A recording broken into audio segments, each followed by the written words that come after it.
أشهد أن لا إله إلا الله ولي الصالحين وأشهد أن محمدًا عبده ورسوله صلى الله تعالى عليه وعلى آله وأصحابه ومن سار على نهجهم واقتفى أثرهم إلى يوم الدين وسلم تسليما كثيرا. أما بعد. Kwa hiyo tunaendelea na tunaanza rasmi kwa majlisi ya leo kwa jina la Allah tabaraka wa taala, na ni mwendelezo wa sehemu ambapo tulikomea majlisi iliyopita baada ya kuwa tulisoma al-kabiratu thaniyata ashara, dhambi kuu la 12, az-zina, ambayo ni dhambi ya zinaa. Wa ba'dhuhu akbaru ithman min ba'dhi, na baadhi ya zinaa madhambi yake ni makubwa kuliko wengine. Tukawa tumepiga mfano na mifano mingine tutaiona huku katika maelezo ya Imamu Dhahabi rahimahullahu ta'ala, yani kwamba mtu kuzini na mama yake sio sawa na kuzini na dada yake, kadhalika kuzini na dada yake sio sawa na kuzini na binti mwingine, kadhalika kuzini na mtoto wake sio sawa na kuzini na dada yake, wa hakadha. Kwa kuzini na mama ni akbah, yani dhambi hili ni baya zaidi kuliko kuzini na dada yako, wa hakadha. Kuzini na dada yako ni akbah kuliko kuzini na mtoto wako wa kuzaa tayari, na hivyo hivyo na watu wengine. Kwa kila zina inapokuwa mtu anafanya zina na ndugu yake wa karibu, inakuwa ni mbaya zaidi. Hii ndio maana ya maneno Imamu Dhahabi aliposema ba'dhuhu akbaru ithman min ba'dhin. Tayib, tulielezea maneno kwa mukhtasari ya wanachuoni juu ya kujuzu na kutokujuzu kumuoa mzinifu, si ndio? Tulielezea kwamba je, inafaa kumuoa mzinifu au haifai mpaka atubie? Si tulieleza? Tayeb, au mnaogopa maswali haya? Leo hatuna maswali, maana mwenyewe siko vizuri.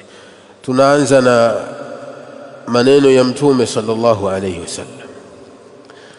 وقال النبي صلى الله عليه وسلم وسئل، anasema Imamu Dhahabi, وقال النبي صلى الله عليه وسلم, na amesema Mtume alayhi salam, wasuila, baada ya kuwa ameulizwa. Yani Mtume alayhi salam alisema baada ya kuwa ameulizwa, kwa maana aliulizwa kisha akasema ayu dhanbin a'zamu, ni dhambi gani iliyokuwa kubwa zaidi? Ayu dhanbin a'zamu, ni dhambi ipi au ni dhambi gani iliyokuwa kubwa zaidi kuliko madhambi yote? Masahaba radhiallahu ta'ala anhum walikuwa wakienda kwa Mtume alayhi salam na kumuuliza baadhi ya masaili mbalimbali yanayotaalaki na dini, yanayotaalaki na dunia, kadhalika yanayotaalaki na akhlaqi na muashara na mengineyo, miamala, ili wapate ufafanuzi zaidi kwa Mtume sallallahu alayhi wasallam. Katika masala aliyoulizwa Mtume alayhi salam na baadhi ya masahaba ni hadithi hii. Aliulizwa ni dhambi gani iliyokuwa kubwa zaidi kuliko madhambi yote? Qala, akasema Mtume alayhi salam, an taj'ala lillahi niddan wa huwa khalaqaka. An taj'ala lillahi niddan, dhambi kubwa kuliko yote ni wewe mwanadamu kumfanyia Allah tabaraka wa taala niddan, mshirika. An taj'ala lillahi niddan, ni wewe kumfanyia Allah au kumwekea Allah tabaraka wa taala niddan ay sharikan, kumwekea mshirika, ukawa unamwabudu Allah pamoja naye chochote, ukawa unamwabudu Allah pamoja naye chochote. Wa huwa khalaqaka, ili hali Allah tabaraka wa taala yeye ndio amekuumba peke yake. Wa huwa khalaqaka, ili hali Allah tabaraka wa taala yeye peke yake ndiye aliyekuumba na akakutaka umwabudu peke yake. Kwa hivyo kitendo cha wewe mwanadamu wa bil khusus muislamu kumjalia Allah mshirika, ukamfanyia Allah mwenza, kwamba anaye mshirika ambaye anastahiki pia naye kuabudiwa kama anavyoabudiwa Allah tabaraka wa taala, hili ndio dhambi kubwa kuliko yote. Kwa maana nyingine, a'dham dhanbin, dhambi iliyokuwa kubwa zaidi kuliko madhambi yote, ashirku billah, ashirku billahi taala. Hii ndio maana na iliyo ambayo umezoea kusikia au kuisoma, ashirku billah au al-ishraku billah. Lakini ukisikia ashirku billah, al-ishraku billah, an taj'ala lillahi niddan, yote yana maana moja, yana maana ya shirki. Hilo ndio dhambi la kwanza katika ukubwa wa madhambi, yale madhambi makubwa, basi la kwanza ni shirki, na tulishasoma huko nyuma. Qala thumma ayu, akawasema muulizaji kumuuliza Mtume alayhi salam, thumma ayu, kisha linafuata dhambi gani kwa ukubwa na uzito? Qala, akasema Mtume sallallahu alayhi wasallam, an taqtula waladaka, ni wewe kumuua mwanao. An taqtula waladaka, ni wewe kumuua mwanao. Dhakaran kana am untha, mwanao wa kiume au mwanao wa kike. An taqtula waladaka, ni wewe kumuua mwanao. Khashyata an yat'ama ma'aka, ukiogopa khashyata, ukiogopea an yat'ama ma'aka, mtoto huyo kula na wewe, ukiogopea mtoto huyo kula na wewe. Ni wewe mzazi, kwa maana ni wewe mzazi kumuua mwanao ukiogopea mwanao kula na wewe, kwa maana hutaki mtoto wako ale pamoja na wewe. Ishmana hadha, ina maana gani? Tulishaeleza huko. Naam, كيف unaogopa kuua nafsi? Ahsant, hadithi inakataza kuua nafsi. Naam, lakini ninachokusudia kuuliza hapa, khashiyata an yat'ama ma'aka, ukiogopea. Ahsant, maana yake ukiogopea umaskini. An taqtula waladaka khashiyata al-faqr, hii ndio tafsiri yake. Ukamuua mwanao ukiogopea nini? Umaskini, ufakiri, kwamba nikibaki na hawa watoto sasa itakuwaje, watakula nini, ni bora niwapunguze baadhi yao. Hii ndio maana an taqtula waladaka khashyata an yat'ama ma'aka. Allah tabaraka wa taala ameharamisha kumuua mtoto ukiogopea umaskini, kwa sababu yeye Allah tabaraka wa taala ndiye anayetoa riziki. Inna Allaha huwa ar-razzaqu dhul quwwati al-matin.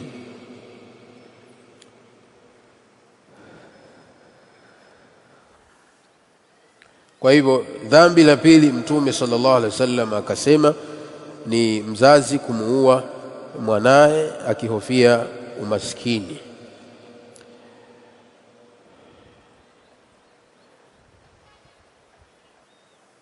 na hii inaonesha suu dhanni billahi tabaraka wa taala.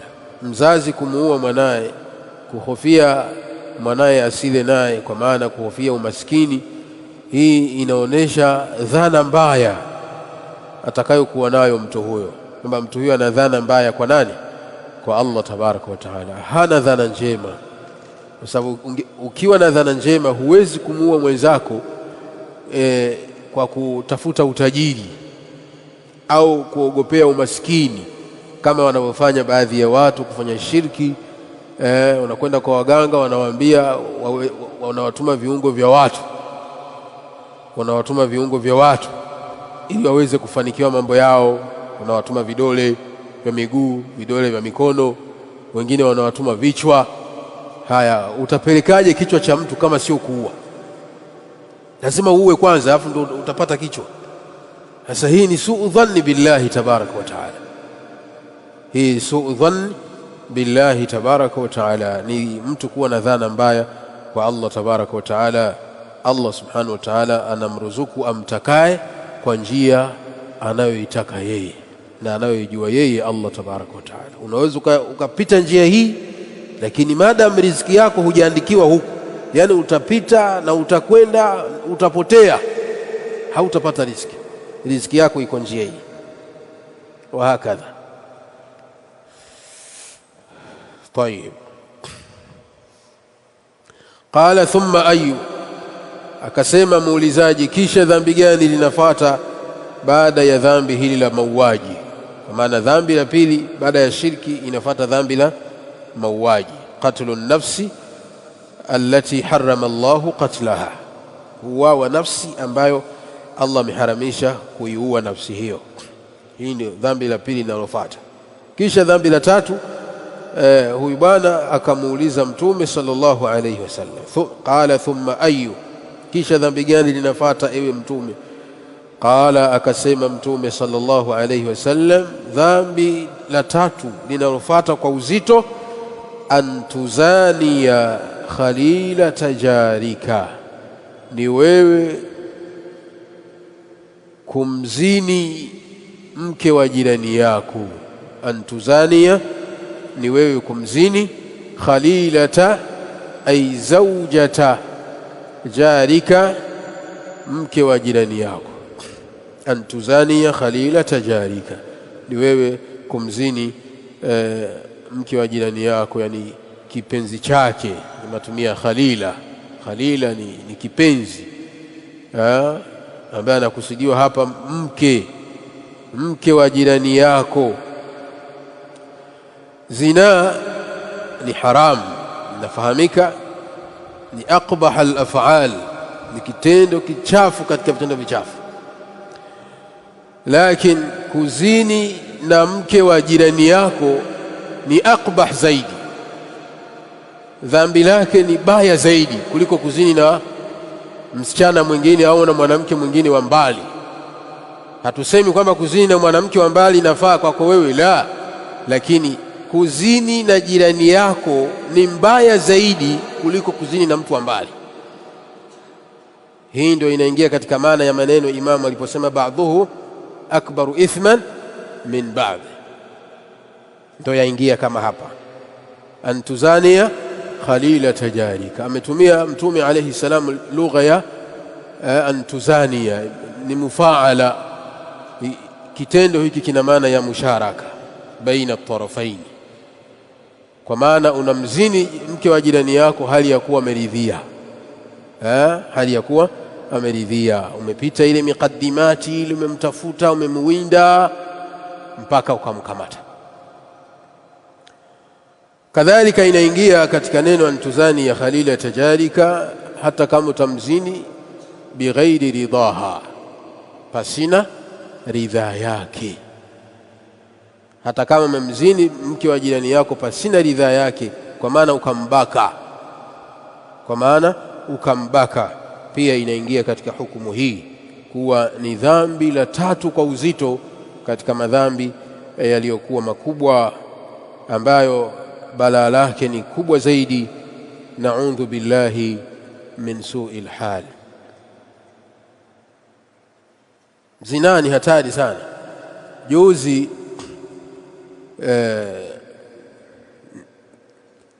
kuna kadhia moja nimeletewa. Kuna mtoto sio mtoto tena, ni binti amebakwa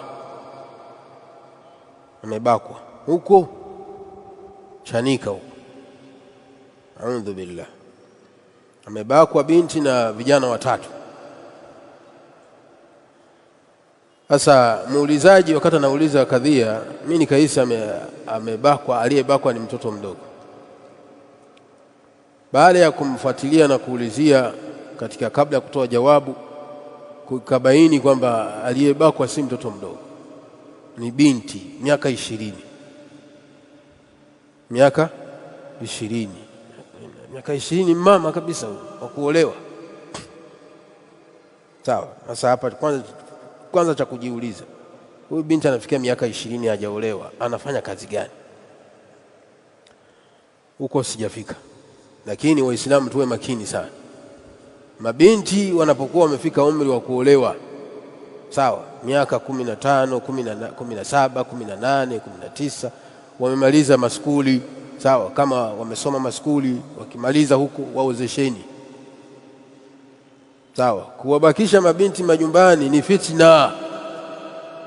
Ni fitna kwao na ni fitna kwenu nyinyi wazazi, na ni aibu. Kikubwa zaidi ni kuomba salama kwa Allah tabaraka wa taala. Hilo ndio kubwa zaidi, kuomba salama kwa Allah. Usijiaminishe kwamba mimi mabinti zangu ni mutahajibatu mutanaqibatu wamejihifadhi na kadha. La, shaitani shekhe ana mbinu nyingi za kuwaghuri, na anaweza binti yako kaingia kwenye fahisha min ghairi qasdi, pasina kukusudia, kwa sababu tu ya matamanio akajikuta tayari ashaingia. Paka ukimwangalia ni wewe unafanya hivi. Naam Aisha, ajibu. Kwa nini kafanya hivyo? Matamanio. Kwa hivyo huyu kabakwa kwa maana kafanywa kitendo cha kinyama bila ya ridhaa yake. Je, hii inahesabika ni kubakwa? Ndiyo, kubakwa. Kwani mwanamke mwenye mume pia anabakwa? Utasemaje huyu ambaye hajaolewa? Sawa. Kitendo cha kumbaka mwanamke ni kile kitendo cha mwanamume kumwendea mwanamke bila ya ridhaa yake na kwa nguvu, kwa lazima. Sawa. Na hali ya kuwa si mkewe, hali ya kuwa si mkewe. Wake zetu wenyewe tunaambiwa tuwaandae. Sawa. Maana yake nini? Sio kuwaendea kama unawabaka. Hadha la yambaghi. Hii pia ni makosa. Pia watu wanahitajika watu wapewe semina. Kuna watu wako kwenye ndoa miaka na miaka, lakini wanahitaji wapewe semina pia. Sasa baada ya kuwa kitendo hicho kimefanyika na wale wahalifu wakakimbia, kakamatwa mmoja, wengine hawajapatikana. Sasa mama wa binti anauliza tunafanyaje? Ambia kadhia kwa vile iko polisi, wanatakiwa usubiri na ushirikiane na polisi kuwatafuta hao wahalifu wengine, wakamatwe na washughulikiwe kwa mujibu wa nidhamu. Ama kama unataka kusamehe, hiyo ni kadhia nyingine, wewe na jeshi la polisi. Sasa kwa vipi kuchukua hela, kwamba wale watu walitaka kumpa hela, ndugu wa yule aliyekamatwa walitaka kumpa hela? Haifai kuchukua hela. Yani unachukua hela kama badali, kwamba yaishi. Sawa. Haifai kuchukua hela kama badali, isipokuwa tu wanachuoni wengine wanasema ikiwa amefanywa kitendo cha kinyama kama hivi, kubakwa, yule aliyefanya kile kitendo anaweza kalazimishwa, sawa, ima na mahakama atoe gharama, pesa maalum, fungu maalum, ampe yule mwanamke aliyemfanyia kitendo kile, sawa, ampe kwa lengo la kumtibia kama anapata matatizo na kadha wa hakadha, na ile pesa haikuwa ni badali, na ile pesa pia hapewi mzazi, sawa, ile anapewa yule aliyofanywa ile tukio. Sasa swali lilipokuja kana kwamba wanataka wachukue fungu, nikaambia kwanza fuatilieni kwanza mpaka mahakama polisi wakamilisha upelelezi wao. Wakikamatwa, maadamu kashikwa mmoja, basi na wengine watakamatwa insha Allah taala, ili kukomesha hivi vitendo na wengine wasije wakarudia. Tayeb, kwa mahalu shahidi ni kwamba kitendo cha zina ni kitendo hatari sana, lakini kuzini na mtu wako wa karibu ni mbaya zaidi. Tayeb, waqala sallallahu alayhi wasallam, na amesema mtume sallallahu alayhi wasallam, la yazni zani hina yazni wa huwa mu'min. La yazni zani, hazini mzinifu. La yazni zani, hazini mzinifu, yani mzinifu wa kiume, lakini pia hapa naingia mzinifu wa kike. La yazni zani, hazini mzinifu, hina yazni, pindi anapofanya kitendo hicho cha zina, wa huwa mu'min, ile hali yeye ni mkamilifu wa imani. Hazini mzinifu hina yazni, pindi anapofanya kitendo hicho cha zina, wa huwa mu'min, ile hali yeye ni mu'min, kwa maana ile hali yeye ni mkamilifu wa imani.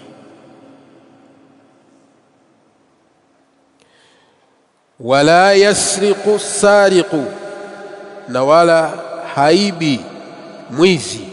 Wala yasriqu, na wala haibi asariqu, mwizi yoyote. Hina yasriqu, pindi anapofanya kitendo cha wizi, wa huwa mu'min, ile hali ni mu'min. Wala yashrabu al-khamra, na wala hanywi pombe. Wala yashrabu al-khamra, na wala hanywi pombe mtu, kwa maana muislamu, hina yashrabuha, pindi anapoinywa hiyo pombe, wa huwa mu'min, ile hali yeye ni mu'min. Umeelewa? Huwezi kuelewa. Tayeb, mtume sallallahu alayhi wasallam anasema, la yazni zani hina yazni wa huwa mu'min, hazini mzinifu wakati ule anazini akiwa mu'min, kwa maana wakati huo anapofanya kitendo cha zina, imani inamvuka. Imani inamvuka, na kumvuka kwa imani hapa maana yake nini? Je, imani inamtoka moja kwa moja fayasiru kafiran, anakuwa ni kafiri au vipi? Sawa, hapa ndo kuna utajua tofauti ya ahlus sunnati wal jamaa na makhawariji na mu'tazila na wengineo katika makundi yaliyopotea katika kutafsiri nususi kama hizi.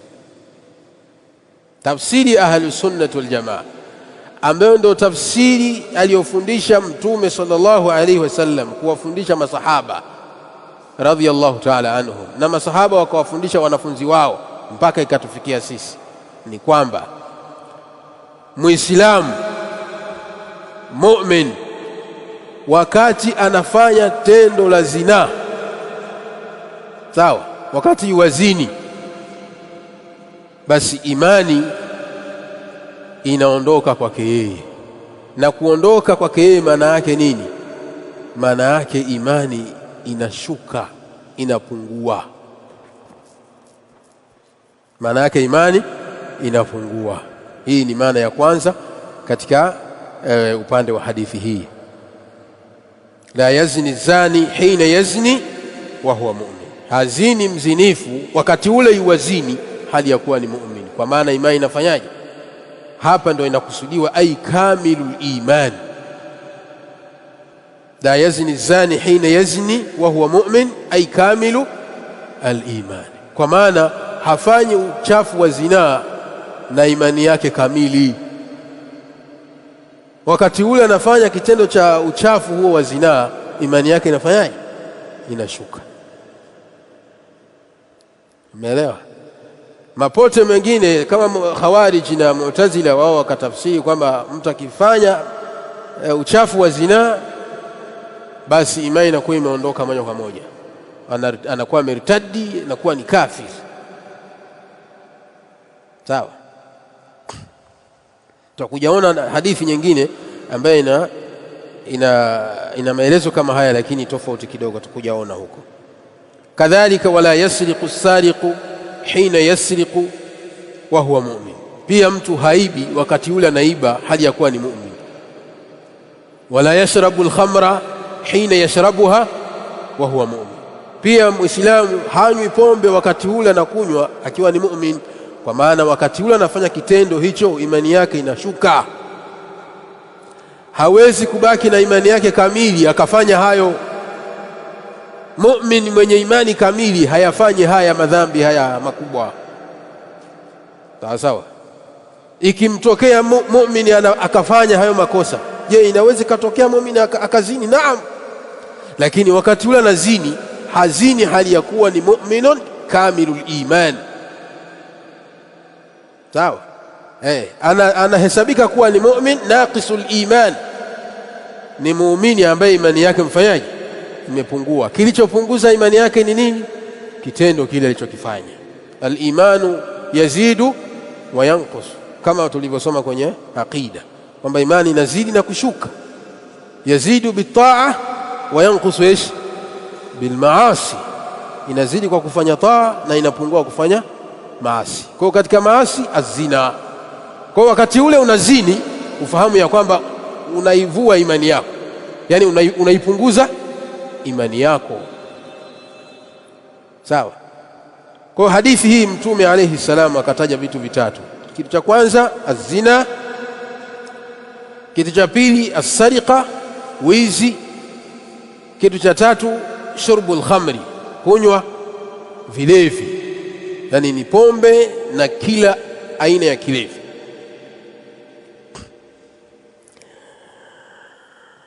Kwamba vitendo vyote hivi, hadithi hii inajulisha kwamba hivi vitendo vyote alivyovitaja Mtume sallallahu alayhi wasallam tudhaifu al-imana, tudhaifu al-imana, ni vitendo vyenye kudhoofisha imani ya mtu. Kuzini kunadhoofisha imani yako, kuiba kunadhoofisha imani yako, pombe inadhoofisha imani yako, wa hakadha na matendo mengine yaliyokuwa makubwa yenye kupunguza na kushukisha imani ya mtu.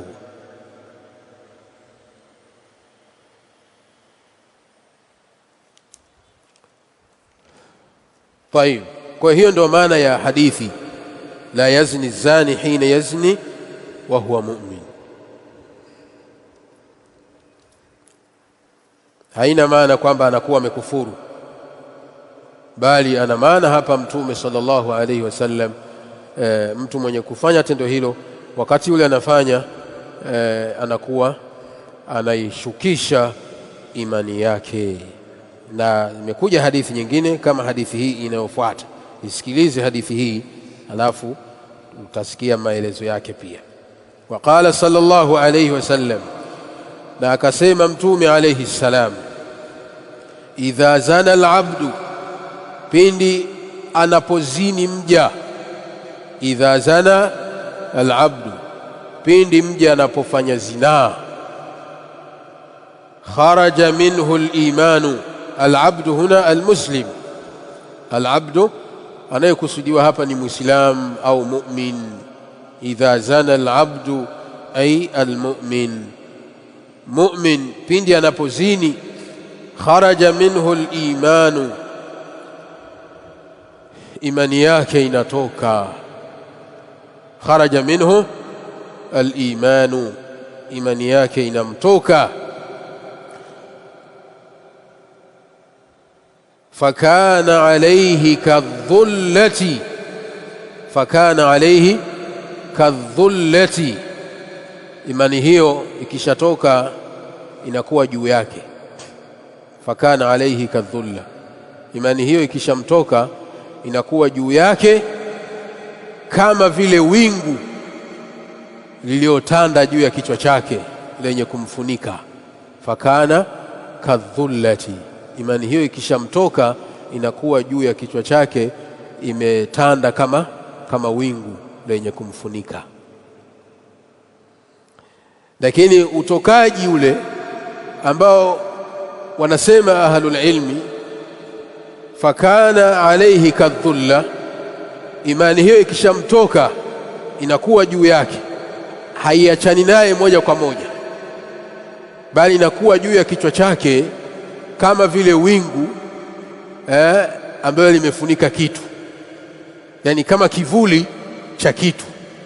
Fakana alayhi kadhilla au kadhulla, inakuwa kama vile ni kivuli cha wingu ambayo imefunika kitu.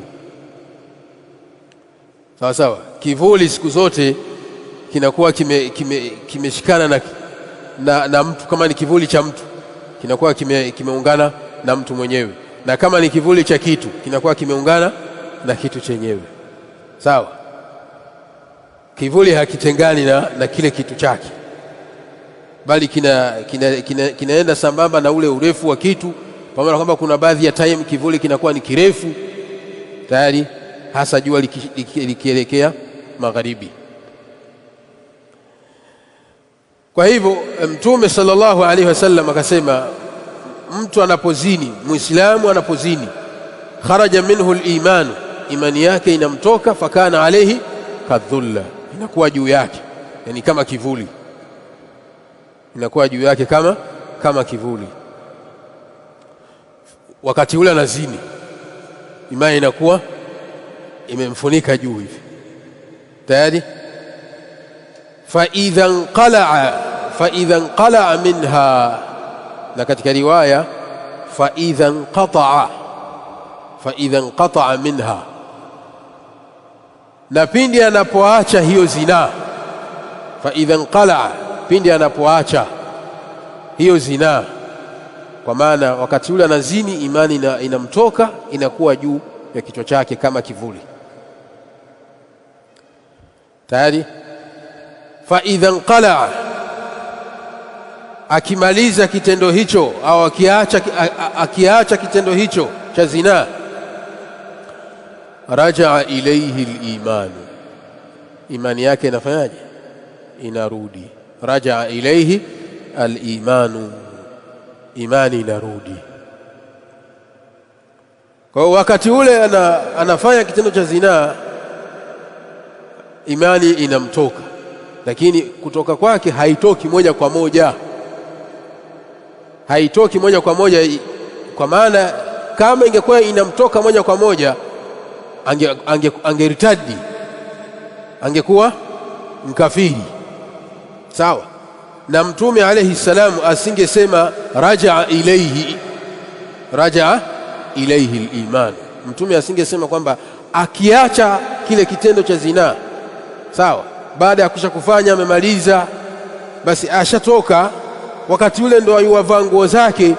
Anapovaa nguo zake vile anajistiri, ndio imani yake inafanyaje? Inarudi. Sawa sawa.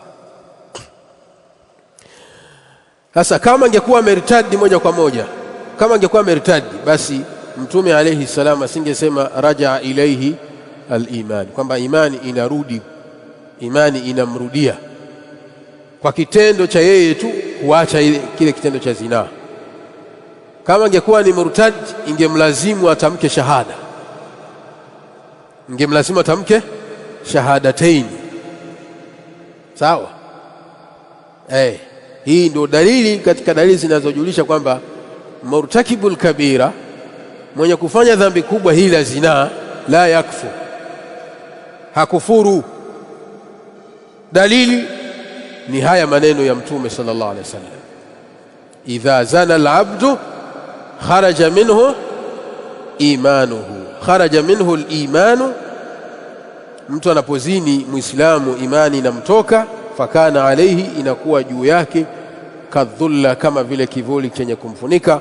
Fa idha qala, akiacha hiyo zinaa, akiacha kufanya huo uchafu, kwa maana anapokuwa amemaliza au anapokuwa amekatisha akaacha kuendelea na uchafu huo, rajaa ilayhi al-iman, imani yake mfanyaje? Inarudi. Kwa kama ingekuwa amertadi asingesema rajaa ilayhi al-iman, ingemlazimu mtu huyo alete shahada upya. Lakini kwa namna alivyosema haya maneno Mtume alayhi salam, ikajulisha kwamba la yakfur, hakufuru, bali anakuwa ni fasik kwa kitendo cha zinaa, anakuwa ni fasik, ni muovu. Naam. Anasema Imam al-Dhahabi rahimahullah ta'ala, وقال صلى الله عليه وسلم إذا زنى العبد خرج منه الإيمان. katika maana ya tafsiri ya neno kharaja minhu al-iman, ay naqasa minhu al-iman. Idha zana al-abdu, pindi mtu anapofanya zina, kharaja minhu al-iman, ay naqasa imanuhu, inapungua imani yake. Hii ni katika tafsiri za hadithi hii. Kharaja minhu kwa maana naqasa minhu imanuhu, imani yake inapungua. Asema Imam al-Dhahabi, hadha ala sharti al-Bukhari wa Muslim. Hadithi hii ni sahihi kwa kufuata masharti ya Imam al-Bukhari na Muslim, kwa kufuata sharti la Imam al-Bukhari na Muslim, na huu ni msamiati wa wanachuoni wa hadithi. Hadithi hii ameitoa, ukiangalia chini namba 1 hapa, akhrajahu Abu Dauda, ameitoa Imam Abu Daud katika sunani yake, wa dhakarahu at-Tirmidhi, na pia ameitaja Imam at-Tirmidhi katika sunani yake, lakini Imam at-Tirmidhi ameitaja bila sanadi, bila sanad. Aliyoitaja, aliyoipokea kwa sanadi ni Imam Abu Dauda rahimahullahu ta'ala. Kwa hivyo hadithi hii ina tafsiri hadithi iliyopita. Hadithi hii ina tafsiri hadithi hiyo iliyopita. Kwa hiyo mtu anapokuwa amezini, yakhruju minhu al-iman al-wajib, yakhruju minhu al-iman al-wajib au kamalul iman.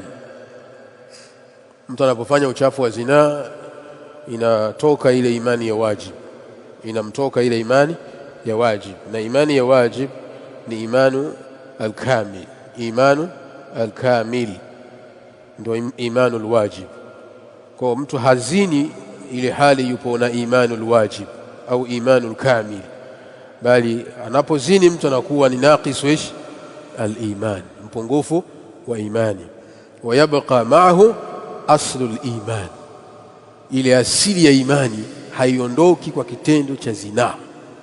Asili ya imani inabakia, asili ya imani haiondoki ila kwa kitendo cha ridda, kwa kitendo ambacho kinamtoa mtu katika Uislamu, kama vile shirki, sawa, sihiri, chawi na mengineyo katika mambo yanayomtoa mtu katika Uislamu, lakini sio zinaa. Zinaa inamfanya mtu anapungukiwa na imani, lakini haishi kabisa mpaka asili kaondoka, la, anabaki na asili. Hii asili ndio hii kadhulla, wakana alayhi kadhulla, inakuwa juu yake kama kivuli ambacho kimemfunika. Kwa sababu ya nini? Ya aslul iman, ile asili ya shahadatain anabaki nayo, ila ukamilifu wa imani unaondoka kwa sababu ya kitendo cha nini? Cha zina. Ukamilifu wake utarudi kidogo kidogo atakapoacha kufanya kile kitendo. Na siku zote kitu kikiondoka, kikirudi hakirudi kama kilivyokuwa, maana yake kinafanyaje? Kinapungua zaidi. Na ndio maana mtu kishasema ngoja nionje, khalas, umeenda na maji. Ukisema ngoja nijaribu uchafu wa zina, kama Allah amekuhifadhi, kama Allah amekuhifadhi shekhi, endelea kumwomba Allah endelee kukuhifadhi. Uwe umeoa, hujaoa, umeolewa kwa wanawake, hujaolewa, sawa, unatakiwa muombe sana Allah tabaraka wa taala thabati, akuthibitishe na akubakishe katika haki na akuepushe na vitimbi vya shaitani kuweza kukuingiza katika janga la zinaa. Kwa sababu ukisema kwamba ngoja nijaribu hata siku moja, kama nilivyosema siku ile kwamba wako baadhi ya wazazi hawaoni kuwa watoto wao ni wamekamilika mpaka wasikie mtaani kwamba wanafanya vurugu, ni wazinifu, wachafu, basi ndio wazazi wanaona hapa sasa kijana amekuwa, kijana amekuwa au amechangamka. Lakini kinyume na hapo anaonekana amezubaa tu, mshamba. Mpaka saa zingine wengine wanamtoa mkoani, mpeleke Mwanza huko, mpeleke Dar es Salaam, akafanya nini? Akachangamke. Wengine uchangamfu wanaokusudia kuwatia watoto wao kwenye madhambi, ikiwemo uchafu wa zinaa. Tayeb,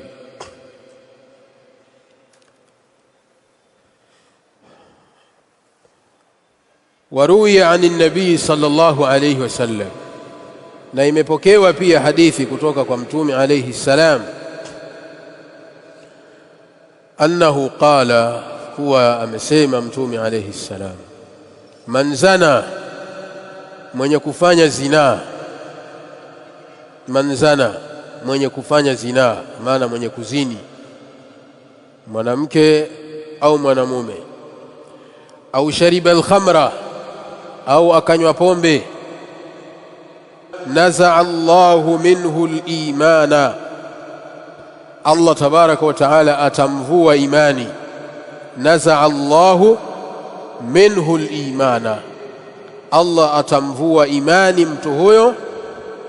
Kama yakhla'u al-insanu al-qamisa, kama vile mtu anavovua nguo yake, min ra'sihi, kupitia kichwani, kupitia kichwani.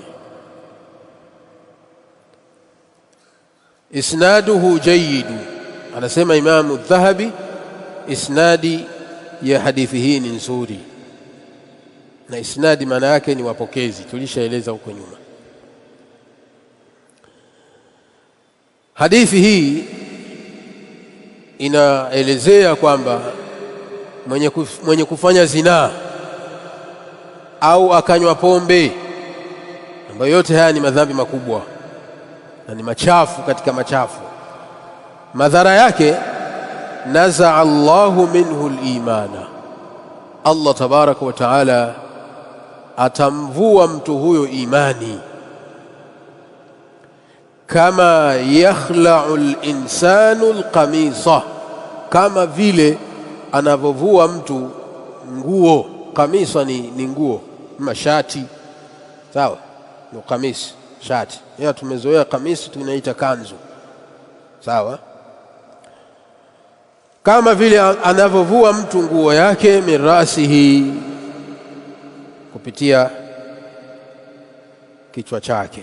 Kwa maana ukivua nguo, kanzu hii unavulia kichwani, si ndio? Kwa kupandisha hivi. Basi hadithi hii ina maana kwamba mtu anapofanya haya machafu haya, imani, anavuliwa imani kama vile mtu anavovua nguo yake kupitia kichwa chake. Hadithi hii ukiangalia namba 2 hapa anasema dhaifun, ni hadithi dhaifu. Akhrajahu al-Hakim, ameitoa Imam al-Hakim. Na wanzur silsilatu ad-dha'ifa, na ukiangalia pia katika silsilatu ad-dha'ifa ya Sheikh al-Albani amebainisha kwamba hadithi hii ni dhaifu, na hii ndio sahihi, anna hadha al-hadith dhaifun, kwamba hadithi hii ni dhaif, la taqumu bihi al-hujja, la yuhtaju bihi, haifai kutolea hujja hadithi hii.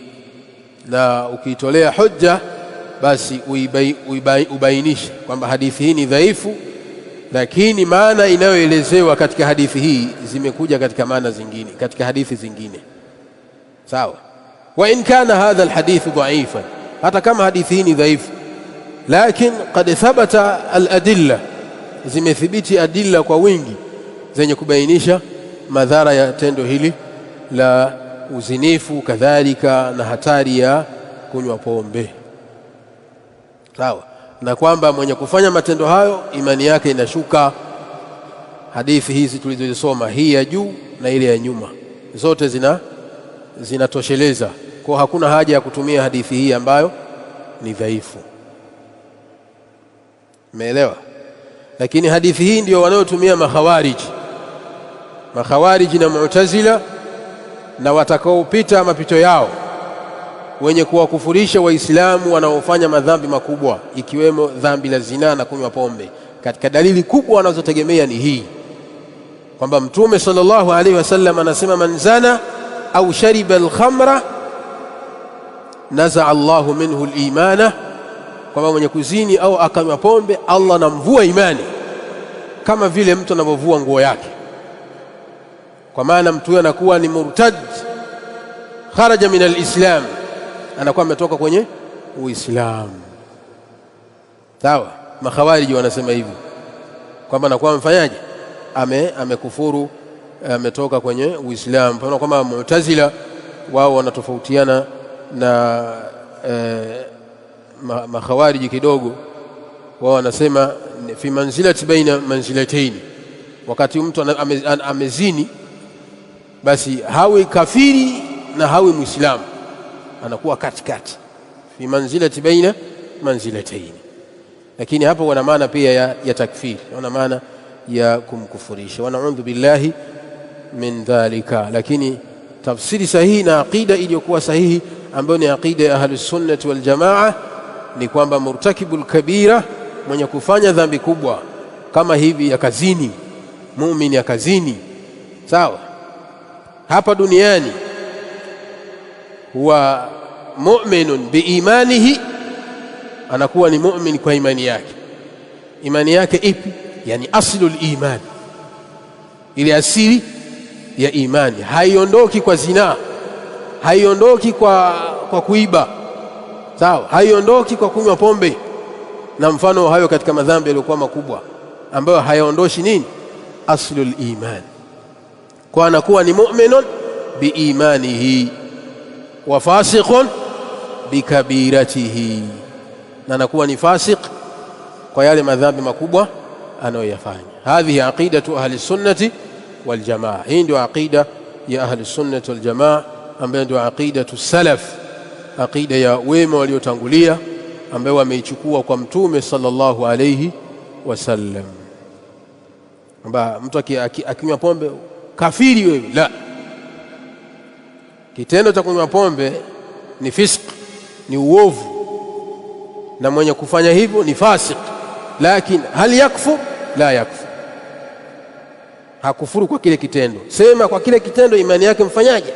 Inakwenda down, wa hakadha. Ama akhira fahuwa tahta ish almashia, huko akhira mtu huyo anakuwa chini ya mashia ya Allah tabaraka wa taala, anakuwa chini ya utashi wa Allah. In shaa adhabahu wa in shaa afa anhu, Allah akitaka atamwadhibu na akitaka atamsamehe. Tayeb, hadithi ya mwisho. Waqala sallallahu alayhi wasallam, na amesema mjumbe wa Allah, thalathatun, watu wa aina tatu, la yukallimuhumullahu yawma alqiyamati. Astaghfirullah, astaghfirullah, astaghfirullah. Thalathatun, watu wa aina tatu. Mtume sallallahu alayhi wasallam anawataja watu wa aina tatu, Allah atuepushe nao. La yukallimuhumullahu yawma alqiyama, Allah siku ya kiyama hatozungumza nao. hatowazungumzisha watu hao kutokamana na ubaya wa madhambi walioyafanya. Thalathatun la yukallimuhum Allahu yawm al-qiyama. Haya maneno ya mtume hatari sana, yaani unayasoma mpaka ngozi inasisimuka, kwamba watu hao wamefanya nini. Hebu angalia watu hao wamefanya nini, halafu nao uangalie, je, ushawahi kufanya? Hujawahi. Kama ushawahi kufanya kati ya haya madhambi haya, tubia kwa Allah tabaraka wa taala na usilegee tena. Thalathatun la yukallimuhum Allahu yawm al-qiyamati wala yuzakkihim, na wala hatowatakasa, hatowasafisha. Hatowatakasa kwa maana hatowasafisha kutokamana na jarima walioifanya. Wala yanzuru ilayhim, na wala hatowatazama. Sio kuzungumza nao tu, hatowazungumzisha, hatowasafisha, wala hatowatazama. Wala yanzuru ilayhim, na wala hatowatazama Allah tabaraka wa taala.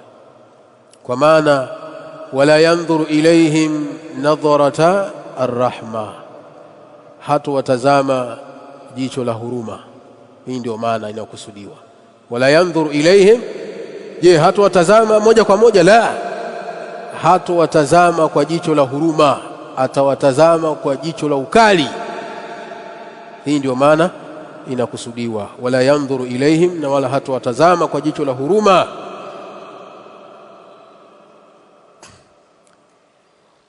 Walahum adhabun alim, na watapata adhabu iliyokuwa chungu.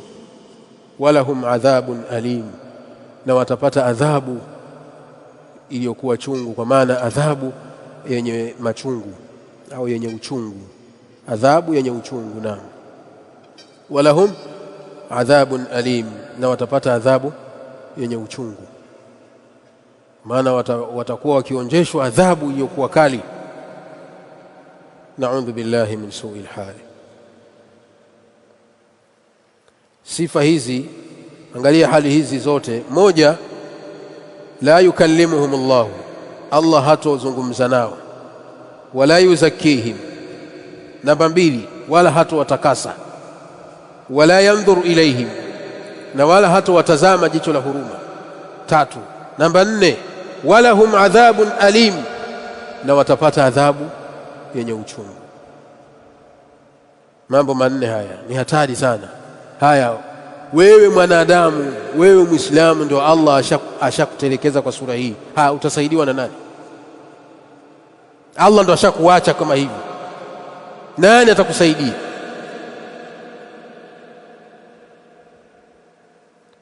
Astaghfirullah.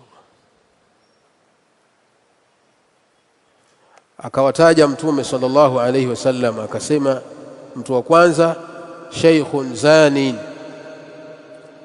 ni mtu mzima mzee mzinifu. Nukta ya kwanza hii inawahusu wazee. Wazee wangu, msikilize vizuri ya hadithi. Kama una usingizi, hebu kaa vizuri. Shaykhun zani, mzee mzinifu, mtu mzima mzinifu. Sheikh anakusudiwa hapa sio shekhe kwa kielimu, hapa anakusudiwa ni kabiru sinni, mtu mwenye umri mkubwa ambaye age imeenda lakini bado anachezea vitoto vidogo, ambaye huu ni msamiati wa mjini. Sawa, ambao wazee wanaishia Chalinze huko. Nani mzee? Wazee wanaishia Chalinze, hakuna mzee hapa mjini. Hadha kalam batil. Haya maneno wanayasema baadhi ya wazee kama wanajuana kwamba wazee vijana, mzee kijana mimi. Na kweli Sheikh, mzee kijana anafanya yale ambayo wanayafanya vijana, na saa zingine vijana hawayafanyi, yeye anayafanya. A'udhu billah.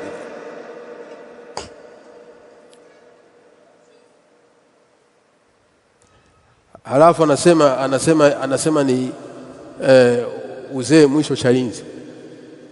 hapa mjini ni vijana tu. Haya maneno sio sawa.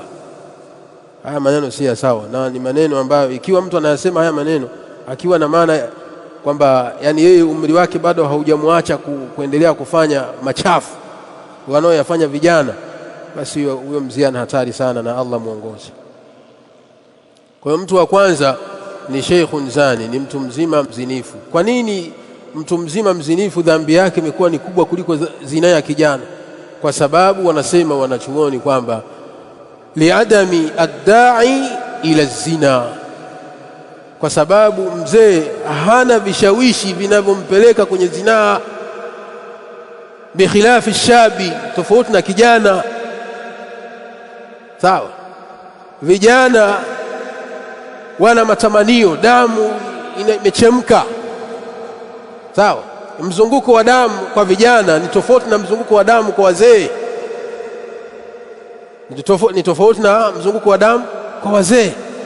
Kwa hiyo ule mlipuko wa matamanio kwa vijana una nguvu zaidi kuliko mlipuko wa matamanio kwa wazee. Sawa, mzee tayari ashajiishia nguvu, ashazitumia katika ujana wake mpaka amefikia hatua ya uzee, kisha akawa anaendelea kufanya machafu ya zinaa wakati wa uzeeni, hali ya kuwa mzee huyu anakosa kujua kwamba yupo stendi, amekaribia kufika anakoelekea, anasahau kabisa. Wema waliotangulia walikuwa wakishafikia miaka 40 tu tayari kila mmoja anaanza kujiandaa na umauti, anakithirisha mema, anakujiepusha na maasi, kwa sababu anajua tayari uzee umeudisha. Uzee mfanyaje? Umeudisha, na uzee ni mukaddimati ila almauti. Sasa hatari sana kwa kweli, hatari sana. Kuna baadhi ya wazee wanasikitisha sana matendo wanayoyafanya, yani hata baadhi ya vijana hawafanyi. Kwa hivyo mtu wa kwanza ni mzee mzinifu. Kijana saa zingine anazini kwa sababu ya ile matamanio, tofauti na mzee. Mtu wa pili wa malikun kadhabun, ni mtawala aliye muongo. Wa malikun ay sultanun kadhabun ay kathirul kadhib. Mtu wa pili ambaye atapata adhabu hizo ni mtawala muongo sana, ambaye anakuwa anawaongopea raia wake, anawaongopea raia wake, hali ya kuwa kwa nini mtawala muongo na dhambi lake la uongo liwe ni kubwa zaidi kuliko uongo wa watu wengine? Sasa al-asli uongo ni haramu, isipokuwa sehemu ambazo zimeruhusiwa na tushazielezea. Sawa, kwa uongo unaosemwa na mtu mwingine sio kama uongo anaosema kiongozi. Limadha? Kwa sababu yeye ni mtawala wa nchi. Sawa, ana malaka, ana nguvu, ana uwezo wa kumfanya mtu yoyote chochote na asiulizwe. Kiongozi. Sawa sawa. Sasa kwa nini fikia hatua aseme uongo, awadanganya raia wake? Hakuna haja. Kwa vile kutokuwepo haja kwa kiongozi kusema uongo, ndiyo maana ikapelekea pindi anaposema uongo dhambi lake linakuwa ni kubwa zaidi kuliko uongo wa watu wengine. Huyo ni mtu wa pili. Mtu wa tatu na wa mwisho, wa ailun mustakbirun, na maskini jeuri. Maskini jeuri. Rawahu Muslim, hadithi yake ipokea Imam Muslim. Wa ailun mustakbirun ay faqirun mutakabbirun, ni maskini mwenye jeuri, mwenye kujikweza. Alladhi yatarafa'u ala an-nas, anajinyanyua kwa watu. Ndo mimi hapa, unasemaje? Ukimwangalia mtu mwenyewe hoe hae, mbumbumbu, mzungu wa reli, pangu pakavu, hana chochote cha kumfanya awe jeuri. asli kawaida yake huyo hataki kuwa jeuri, kwa sababu wakati mwingine mtu anakuwa jeuri kwa sababu ya mali. Mtu kabla hajapata mali anaweza kawa ni mnyenyekevu, anatembea vizuri, anakuja msikitini, anaswali swala 5, lakini baada ya kuwa Allah amemruzuku mali, shekhe kwanza msikitini anapotea, ukimuuliza anakuambia shehe dua tu. Ndio jeuri yenyewe hii, amjeuria Allah tabarak wa taala. Kwa maana alikuja kuomba mali tu, ashapata sana mpango wa swala, inaenda mpaka kutembea, mtu anabadilika, anakuwa na miondoko yake. Sawa? Sasa wewe maskini afu na dunda, una nini shekhi? Tembea kawaida. Kipi kinakufanya udundu? Kipi kinakufanya wewe jeuri mbele za watu? Sasa ndio maana jeuri ya maskini ikawa adhabu yake maradufu, tofauti na jeuri ya mwenye hela. Sawa? Yaani jeuri ya mwenye hela adhabu yake ni ndogo kuliko adhabu ya maskini, kuliko adhabu ya jeuri ya maskini. Sasa huyu mwenye hela ana kitu ambacho kimemfanya awe na jeuri. Sasa kwamba wewe unafanyaje? Anaweza kukwambia shika huyu, peleka pale, weka ndani. Sawa? Hela inaongea. Wewe una nini? Sasa unaleta jeuri. Hii ndio maana wa'ailun mustakbirun, na maskini jeuri. Kwa masakini, ndugu zangu masakini, tusiwe majeuri, kwa sababu tukiwa majeuri ni sababu ya kupata adhabu kwa Allah tabaraka wa taala iliyokuwa kali. Allah atuepushe na adhabu zake. Tumuombe Allah salama, atusalimishe na atuthibitishe katika haki na atufishe hali ya kuwa ni waumini. Wallahu ta'ala a'lam, wa sallallahu ala Muhammad wa ala alihi wa ashabihi ajma'in, walhamdulillahi rabbil alamin. Subhanallah wa bihamdihi, subhanakallahumma bihamdik, ashhadu an la ilaha